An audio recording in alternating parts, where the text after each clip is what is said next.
तो सांग मैंने आपण मैंने भी जदि सुभद्रा योजनार फॉर्म टी आवेदन करने चाहूँ भिडियो टी शेष जाए देखु है कि गुड मॉर्निंग सांग मैंने आउ को फ्रेश ब्लॉग को आपको स्वागत। आज ब्लॉग टी सीधा स्टार्ट होम देखिपे घर बाहर है कि तो मुझे जस्ट गाधे कि आसुली है कि तो अंगनवाड़ी अपा फोन कले कि माँ मानकर सुभद्रा फॉर्म आसी जाइए कि तो घरे बे कहीं ना सब बिल कम बिल को पड़े कि तो मत ही जाइते पड़ो तो मुझे फॉर्म आनी सारे तापर आपण मानू खास करी मो सब्सक्राइबर मानक है कि कहि कि सुभद्रा फॉर्म केमती फिलअप करा जाए और केमती आवेदन करेंगे है कि तो चलो मुझे अंगनवाड़ी को जाकि फॉर्म आनी सारे तापर आपको आगे देखा लुना है कि तो चलो ये अंगनवाड़ी आसवा है कि तो अंगनवाड़ी पहुँची गली है कि चलो ये सुभद्रा फॉर्म आनिक आसवा फाइनाली है कि सुभद्रा फॉर्म पाईगली तो चलो एबे घर को जीवा है कि तो आपण मान को घरे आवेदन केमती करा जाए ता बताऊे लगी तो चलो अंगनवाड़ी सुभद्रा फॉर्म नहीं पहुँची गली घरे देखिपे है कि तो ये रहा मो नोना तो चलो एबे सुभद्रा फॉर्म केमती आपण मैंने पूरण करें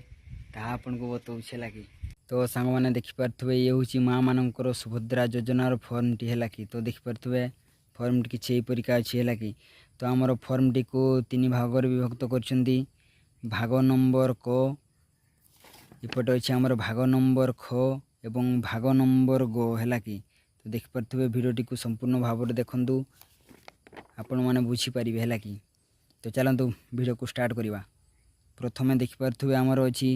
संपूर्ण नाम आधार अनुजाई है कि तो आधार रे जो नाम थी माँ मानकर से नाम ये कोठरी मध्य पूरण है कि 2 नंबर अच्छे आमर आधार संख्या है कि तो आधार संख्या आधार 16 डिजिट नंबर थाए 16 नंबर डिजिट कोठरी रे पूरण कर आधार नंबर है कि तो चलतु एबे देखा 3 नंबर आमर आधार रे जार स्वामीर ना थी किंबा पितांक ना थी ये कोठरी मध्य लिख जहाँ भी गोटे है कि स्वामी अथवा पितांक नाम आधार अनुजाई थी है कि देखिपे तो आसतु 4 नंबर जानिबा जन्म तारीख तांकर जन्म तारीख ये दिन ये लिख मास आठ लिख मसीहा बा वर्ष है कि तो चलो 5 नंबर देखा वर्ग वर्ग चिन्ह ठीक मार है कि तो जी आमर साधारण थी साधारण व्यक्ति माने साधारण रे टिक मार अनुसूचित जनजाति रे टिक कर आउ एठी देखिबो अनुसूचित जनजाति ये कन्फ्यूज है कि आमर अनुसूचित जाति कहले एससी को बुझाए अनुसूचित जनजाति को कहले आमर एसटी को बुझाए कि एसटी वाला राइट करिवो। आइपर देख पारथबे 6 नंबर रे शारीरिक भिन्नक्षम हाँ कि नहीं है कि जदि शारीरिक विकलांग थी जदि हाँ नहले नहीं करिवो है कि ये देख पारथबे 7 नंबर फॉर्म आधार संयुक्त मोबाइल नंबर है कि तो आधार रे जो मोबाइल नंबर टी लिंक थी से मोबाइल नंबर टी देव है कि कोठरी मध्य फिलअप कर 8 नंबर आमर होउची विकल्प मोबाइल नंबर है कि तो ये 8 नंबर फॉर्म रे तुम्हें आउ गोटाए मोबाइल नंबर भी दे पारिबो किसी असुविधा नहीं है कि देथिबा आवश्यक। 9 नंबर आमर देखिपे जिला आपण मान तो जानी थे जिला है कि जिला ये पूरण करिवो। तापरे 10 नंबर होउची आमर ग्रामांचल निमंते रहुथुवा व्यक्तिंकर ग्राम है कि जो माने ग्रामांचल रे बसवास करुछंती तांकर एठी ग्राम नाम पंचायत नाम है कि तापरे ब्लॉक रो नाम। 10 नंबर देखिवो 10 नंबर फॉर्म भी सरला। तापरे ना 11 नंबर देखिबा है कि जो माने सहरांचल रे एठी अधिकांश लोक डाउट करुछंती है कि तो यही फॉर्म टी पूरण करवा दरकार ना नहीं बोली है कि 11 नंबर फॉर्म टी विशेष करी सांग मान को कही दूची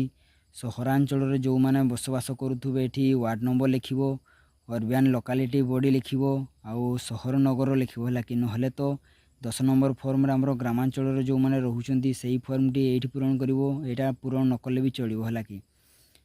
12 रे आधार सक्षम संचय बैंक खाता है कि बैंक खाता नाम लिखिबो। एठी बहुत व्यक्ति माने डाउट रे अछंती कि बैंक नंबर लिखि दउछंती है कि तो नहीं ये बैंक नंबर लिखिबो नहीं जदि ये मनकर तुमर एसबीआई रो अकाउंट अच्छी ताने ये लिखिबो स्टेट बैंक ऑफ इंडिया है कि चलतु परवर्ती पृष्ठा देखा क नंबर फर्मटी समाप्त है कि तो देखिपे सांग मैंने एबे आम स्टार्ट करवा भाग नंबर ख फर्मर घोषणानामाटी है कि तो चलो मुझे बुझी दूची मु एत द्वारा घोषणा करुँची जे पूर्व पृष्ठार उल्लेखित तथ्य मोर ज्ञान अनुजाई सत्य अटे। मु ज्ञात जे एथिरु कौनसी मिथ्या प्रमाणित हेले एही आवेदन को प्रत्याख्यान करा जाई पारे एवं आईनगत कठोर कार्यानुष्ठान ग्रहण करा जाई पारे। दयाकोरी प्रযোज्य स्थान टिक चिन्ह मारंतु है कि जदि यही घोषणानामा तुम्हें इलिजिबल सत्य अछ ताहने ये राइट चिन्ह मारंतु। जदि आप घोषणानामा सत्य नुहे है कि तो ये सुभद्रा फॉर्म रे इलिजिबल हो पारे ना। तेणुक भिडियोटी शेष जाए देखूँ है कि तो चलो स्टार्ट करवा। प्रथम कोठरी मु ओडिशार बासिंदा अटे। हाँ मु ओडिशार बासिंदा अटे तेणुक तुम्हें ये राइट चिन्ह मार है कि। 2 नंबर कोठरी देखा 1 जुलाई 2024 सुधा मोर बयस 21 वर्ष किंबा ताठारु अधिक एवं 60 वर्षरु कम होइथिबा आवश्यक है कि। तुम्हें 21 वर्षरु जदि अधिक होइछ एवं 60 वर्षरु बयसरु कम होइछ ताहाने तुम्हें इलिजिबल हो पार ये राइट चिन्ह मार है कि। तो 3 नंबर कोठरी आमर देखा मु कौन राज्य किंबा केंद्र सरकार को योजना अधीन में मासिक 1500 टंका एवं तदुर्ध किंबा वार्षिक 18,000 टंका अथवा तदुर्ध आर्थिक सहायता राशि पाऊना जदि पाऊना ताने राइट चिन्ह मारंतु है कि। 4 नंबर कोठरी देखा मु किंबा मो परिवार रे कौनसी सदस्य वर्तमान किंबा पूर्वतन सांसद एमपी किंबा विधानसभा सदस्य एमएलए नुहंती जदि एमएलए कि एमपी नुहंती ताने ये राइट चिन्ह मारंतु है कि। तो 5 नंबर कोठरी देखा मु किंबा मो परिवार कौनसी सदस्य आयकरदाता नुहंती जदि आयकरदाता नुहंती ताहाने ये राइट चिन्ह मारंतु है। एबे आमे देखिबा 6 नंबर कोठरी है कि मु किंबा मो परिवार कौनसी सदस्य कौनसी सहरांचल स्थानीय संस्था किंबा पंचायत राज अनुष्ठान रे जने निर्वाचित जनप्रतिनिधि नुहंती जदि निर्वाचित जनप्रतिनिधि नुहंती ताहाने एठारे राइट चिन्ह मारंतु है कि। 7 नंबर कोठरी देखा मु किंबा मो परिवार कौनसी सदस्य भारत सरकार किंबा राज्य सरकार को कौनसी अंडरटेकिंग अथवा बोर्ड अथवा स्थानीय संस्था अथवा विभाग नियमित किंबा स्थायी किंबा चुक्तिभित्तिक कर्मचारी भाव में नियुक्ति नुहंती अथवा अवसर पर पेंशन पाऊ नाहांती जदि पाऊ नाहांती ताहाने एटी राइट चिन्ह मारंतु है कि। तो 8 नंबर कोठरी देखा मु किंबा मो परिवार कौनसी सदस्य भारत सरकार को कौनसी सरकार विभाग अथवा उद्योग अथवा बोर्ड अथवा संगठन अथवा राज्य सरकार को जड़े निर्वाचित व मनोनीत नियुक्ति प्रतिनिधि नुहंती ताहले एटी राइट मारंतु है कि। आसंतु जानिबा 9 नंबर कोठरी है कि मोर किंबा मो परिवार कौनसी सदस्यंकर 5 एकरु अधिक जलसेचित किंबा 10 एकरु अधिक अणजन सेचित जमी नहीं है कि। जदि अणजन सेचित जमी नहीं ताहले एटी राइट चिन्ह मारंतु है कि। आसंतु जानिबा 10 नंबर मो किंबा मो परिवार कौनसी सदस्यंकर 4 चकिया मोटर जान नहीं जदि मोटर जान 4 चकिया थाए ताहाने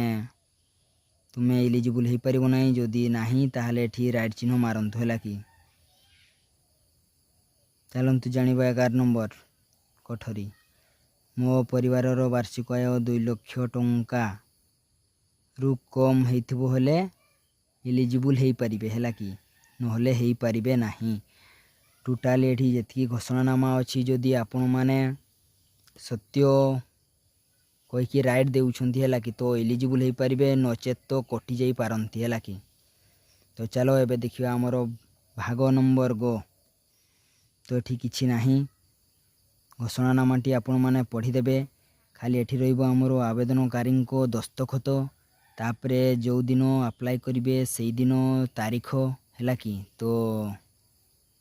एतिकिरे हमर सुभद्रा फॉर्मटी समाप्त हैला। ओ सांग माने सुभद्रा फॉर्मटी जदि आपण माने सत्य सत्य है कि पूरण कर देउछंती ताहले आपण माने एलिजिबल हो पारिबे नचेत तो आपण माने कटि जाई पारंती है कि। तो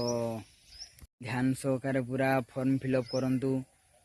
फॉर्म फिलअप करी सारी जनसेवा केंद्र या मो सेवा केंद्र को जानतु है कि सेठारे आवेदन करि पारिबे। तो आपण मानक भिडियो जी भल लगी था भिडियो लाइक शेयर और सब्सक्राइब कर जमार भूलिए ना। आउ कदा खाओ नेक्स्ट ब्लॉग रही जय जगन्नाथ।